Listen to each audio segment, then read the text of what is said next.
मैं भारतवर्ष का मन से सदा सम्मान करता हूँ। मैं भारतवर्ष का मन से सदा सम्मान करता हूँ।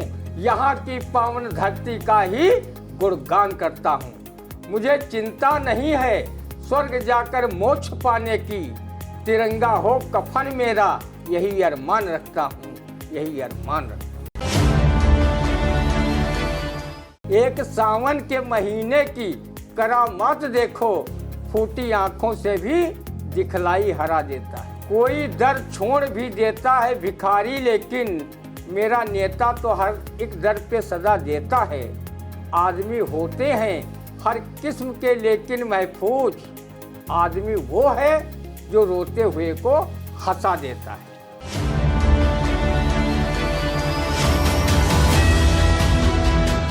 नमस्कार, मैं हूं निशांत गुप्ता। आप देख रहे हैं आई इंडिया। स्वागत है आप सभी का आई इंडिया के खास शो रंदा में। खबरों पर रंदा चलाने के लिए आई इंडिया के स्टूडियो में मौजूद हैं वरिष्ठ पत्रकार, कवि एवं रंगकर्मी ज्ञान प्रकाश सिंह। प्रतीक जी, तो प्रतीक जी आपका बहुत बहुत स्वागत है आई इंडिया के स्टूडियो में। आज की पहली खबर की शुरुआत करते हैं, जहां संसद में सुरक्षा चूक मामले का मुद्दा उठाने पर विपक्ष के 14 सांसद पूरे सत्र के लिए निलंबित। राजनाथ की विपक्ष को नसीहत, ये गंभीर मुद्दा, इस पर राजनीति ना करें। अब जो संसद में चूक हुई है उस मामले में 14 सांसद को निलंबित किया गया है, क्योंकि विपक्ष ने कहा था। इसलिए क्या इस पर कहेगा, सुनते हैं रंदा।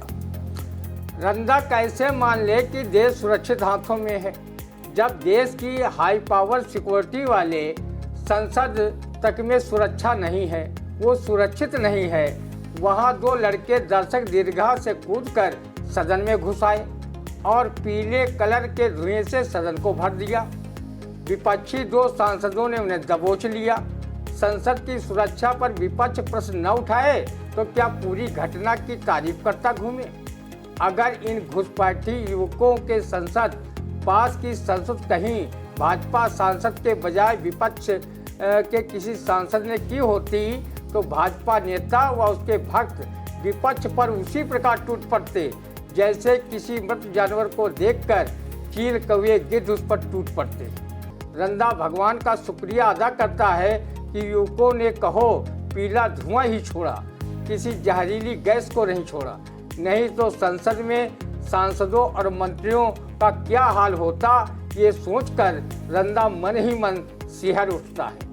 सुरक्षा चूक का मुद्दा उठाकर विपक्षी 14 सांसदों को तो पूरे सत्र के लिए निलंबित कर दिया, लेकिन उस कर्नाटक के भाजपा सांसद पर अभी तक कोई कार्रवाई क्यों नहीं की गई, जिसने अभी तक संसद पास की स्वीकृति दिलाई थी। रक्षा मंत्री राजनाथ सिंह कहते हैं ऐसे मुद्दे पर विपक्ष राजनीति न करे। तो आप ही बताओ कि विपक्ष आखिर है किस मर्ज की गवाह? आपके सांसद रमेश बिधूड़ी ने बसपा सांसद दानिश अली को भरे सदन में गालियां दी थी। लोकसभा स्पीकर ने कोई कार्रवाई नहीं की। संसद सुरक्षा में चूक जिन सुरक्षा कर्मियों व कर्नाटक के भाजपा सांसद के वजह से हुई, उन पर अभी तक कोई कार्रवाई नहीं की गई। कार्रवाई उल्टा विपक्षी सांसदों पर हुई। भाजपा सरकार में इसी प्रकार से उल्टी गंगा बह रही है। 22 वर्ष पहले भी अटल जी की सरकार के समय में संसद पर हमला हुआ था, जिसमें कई सुरक्षा कर्मियों ने अपनी शहादत देकर आतंकवादियों को भी ढेर कर दिया था। हमला करवाने वाले अफजल गुरु को फांसी पर लटकाया गया था। रंदा ने युवकों से अपील की है कि वो अपनी बात लोकतांत्रिक ढंग से रखें, लेकिन संसद में घुसकर आतंकवादियों जैसी गतिविधि न करें। अपनी बात कहने के लिए लोकतांत्रिक व्यवस्था में अन्य भी तरीके हैं, उन्हें अपनाएं। संसद में सुरक्षा चूक मामले में न तो भाजपाई सत्ता के पास जवाब है और न उनके भक्तों के पास, इसलिए वो चुप्पी साधे हुए तेल और तेल की धार को चुपचाप देख रहे हैं। संसद की सुरक्षा में चूक से देशभक्त रंदा भी काफ़ी दुखी है, क्योंकि वो युवा कवि अमरीश सिंह की इस कविता को हमेशा अपने जहन में रखता है। मैं भारतवर्ष का मन से सदा सम्मान करता हूँ। मैं भारतवर्ष का मन से सदा सम्मान करता हूँ। यहाँ की पावन धरती का ही गुणगान करता हूँ। मुझे चिंता नहीं है स्वर्ग जाकर मोक्ष पाने की। तिरंगा हो कफन मेरा, यही अरमान रखता हूँ, यही अरमान रखता हूँ। बिल्कुल, तिरंगा हो कफन मेरा यही अरमान रखता हूं। तो रंदा ने कहा है कि जिस तरह से संसद की सुरक्षा में जो चूक हुई, उसमें 2 युवकों ने जो है पीले रंग का धुआं कर दिया संसद के अंदर भी, संसद के बाहर भी। फिलहाल जब इस पे विपक्ष ने कहा, हमला बोला, तो विपक्षों को जो है 14 विपक्षी सांसद को जो है निलंबित कर दिया गया, वो भी पूरे सत्र से। लेकिन उस कर्नाटक के सांसद पर अभी तक कार्रवाई नहीं की गई जिसके द्वारा वो पास जारी किया गया था, यानी कि उसी की पास की अनुमति थी, तो तभी वो जो है दर्शक दीर्घा में 2 युवक गए थे। फिलहाल भाजपा की राज में रंदा कह रहा कि उल्टी गंगा बह रही है। फिलहाल अगली खबर की शुरुआत करते, जहां सुभाषपा सुप्रीमो व पूर्व मंत्री ओम प्रकाश राजभर ने कहा कि समाजवादी पार्टी भाजपा की बी टीम। इतना बड़ा खुलासा कर दिया है ओम प्रकाश राजभर ने कि समाजवादी को ही बता दिया भाजपा की बी टीम। इस पर क्या कहेंगे, सुनते हैं रंदा। लोग कहते हैं कि पियरका चाचा उर्फ मंगरू काका का कि जैसी देखे शुरुआ वैसे बैठे उठकुरुआ की कहावत सिद्ध करते हैं। सुभाषपा सुप्रीमो ओपी राजभर जी आपसे रंदा जानना चाहता है कि जब अखिलेश यादव की पार्टी सपा भाजपा की बी टीम है, तो क्या आपकी पार्टी सी या डी टीम है, जो आजकल आप भी भाजपा का गुणगान करते घूम रहे हैं। एनडीए में 3 सीटें लेने व योगी सरकार में कैबिनेट मंत्री बनने के लिए अब आप अपनी जबान लपलपाते और लाड टपकाते हुए देखे जा रहे हैं। रंदा का मानना है कि छोटे छोटे क्षेत्रीय दल किसी बड़े दल या सत्तासीन दल के वो अंदर खाने बी टीम या सी टीम ही होते हैं, जिसमें आपकी पार्टी भी भाजपा की बी या सी टीम में गिना जा रहा है। 2022 के विधानसभा चुनाव में आपने सपा से गठबंधन कर चुनाव लड़ा था। उस समय आपको नहीं दिखाई पड़ा था कि सपा भाजपा की बी टीम है या कुछ और। 2017 में भाजपा से गठबंधन कर आपने चुनाव लड़ा और योगी सरकार में कैबिनेट मंत्री भी बने, लेकिन बड़बोलेपन की वजह से आपका गठबंधन नहीं चल पाया और आप मंत्री पद भी गंवा बैठे। अभी चंद माह पहले घोसी विधानसभा चुनाव में भाजपा प्रत्याशी दारा सिंह चौहान की लुटिया डुबोकर आए हैं। अब लोकसभा चुनाव निकट है, भाजपा समर्थित एनडीए में आपकी पार्टी शामिल है। आपकी राजनीतिक जोकराई से सभी दल वाकिफ हैं, इसलिए वो आपको गंभीरता से नहीं लेते। रंदा आपको राजनीति में सिर्फ पिद्दी न पिद्दी का शोरवा ही मानता रहा है, जो दूसरे दलों से गठबंधन कर 2-4 सीटें हासिल कर लेते हैं। तो जब भाजपा पर्ची से अपने मुख्यमंत्री तय करती हो, शिवराज सिंह, डॉक्टर रमन सिंह व वसुंधरा राजे जैसे बड़े नेताओं को एक झटके में अर्श से फर्श पर लाकर पटकती हो, वो आपकी पार्टी को भी तोड़कर कब आपके अरमानों पर पानी फेर दे कहा नहीं जा सकता। जब पार्टी आपकी पटरा हो जाएगी तब सब आपकी बुद्ध पर तरस खाकर कहेंगे, जब सवई भुलानी साह की तब दही भुनाने जाएं। रंदा पियरका चाचा उर्फ ओपी राजभर का सम्मान शायर महफूज रहमानी की इन शेरों से करता है। अपनी कमियों को भला कौन बता देता है, अपनी कमियों को भला कौन बता देता है, जब भी देता है तो औरों की खता देता है।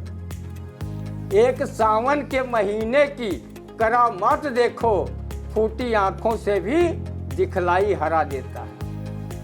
कोई दर छोड़ भी देता है भिखारी, लेकिन मेरा नेता तो हर एक दर पे सदा देता है।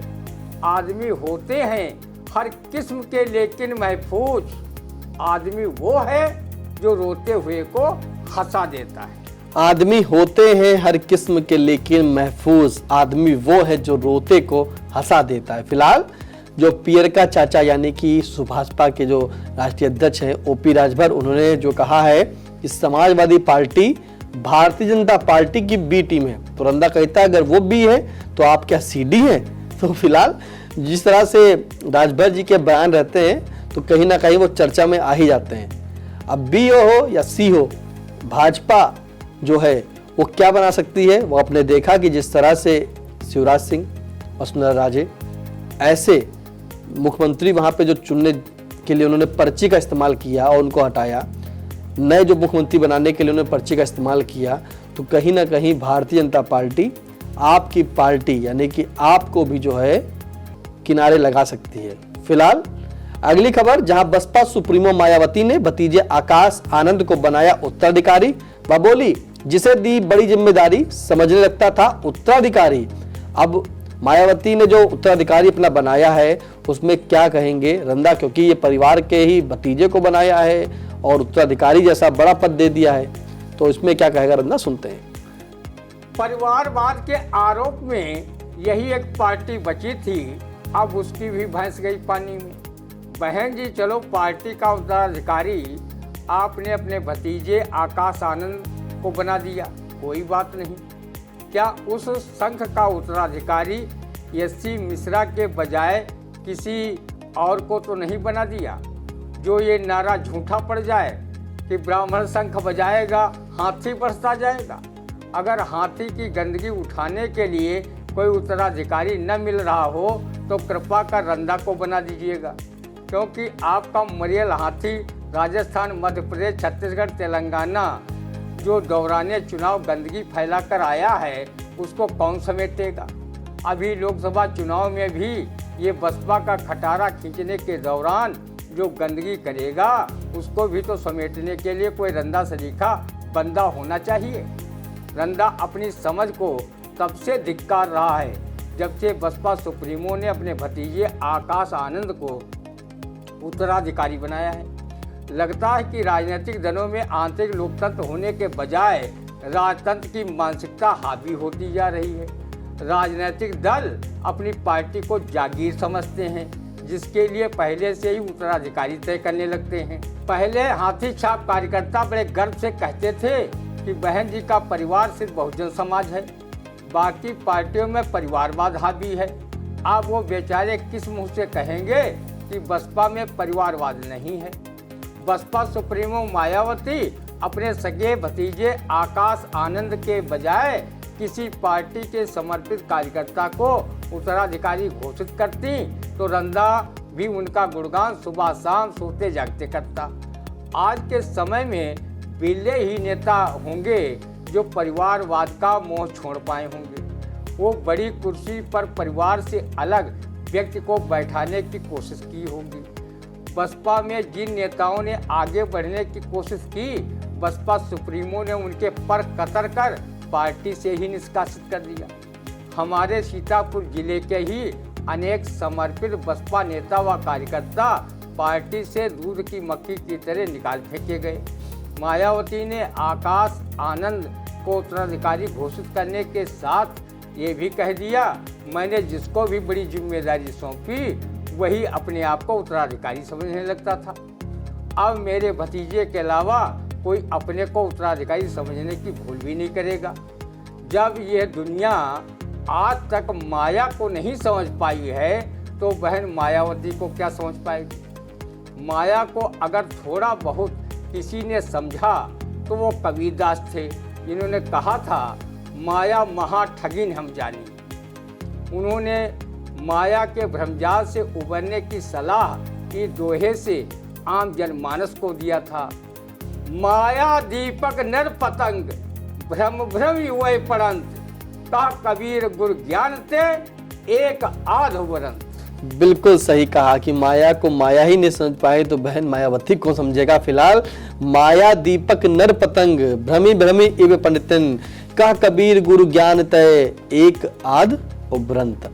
मायावती ने जो अपना उत्तराधिकारी बनाया है अपने भतीजे को आकाश को, अब उत्तराधिकारी बना दिया है। साफ लफ्जों में मायावती ने कह दिया है कि अब आकाश के अलावा कोई जो है अपने आप को उत्तराधिकारी ना समझे, क्योंकि जिसे भी मायावती ने बड़ी जिम्मेदारी दी वो खुद को अपने आप का उत्तराधिकारी यानी कि हाथी का उत्तराधिकारी यानी बसपा का उत्तराधिकारी समझने लगता था। इसलिए मायावती ने साफ तौर पे कह दिया है और उत्तराधिकारी बना दिया अपने भतीजे को कि अब इसके बाद से काफी उत्तराधिकार की जो चर्चाएं हैं वो बसपा में बंद हो जाएंगी कि उत्तराधिकारी उनका कौन है। और अब सामने भी आ गया कि उनका उत्तराधिकारी जो बसपा का है वो उनका भतीजा यानी कि आकाश ही है। फिलहाल कैसा लगा आज का रंदा कमेंट करके जरूर बताइएगा, और हाँ अगर कोई सुझाव हो तो भी कमेंट के माध्यम से दीजिए। और अगर भाई अब तक आपने जो है आई इंडिया को सब्सक्राइब नहीं किया तो यूट्यूब पर जाकर आई इंडिया लिखें, उसके बाद सब्सक्राइब करें, नोटिफिकेशन को और करें और बेल आइकन को प्रेस करना बिल्कुल ना भूलें। फिलहाल दीजिए इजाजत, फिर मिलते हैं अगले रंदा के कार्यक्रम में, तब तक के लिए नमस्कार।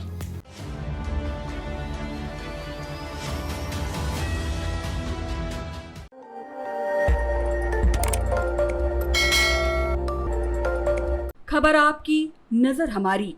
देखते रहिए आई इंडिया।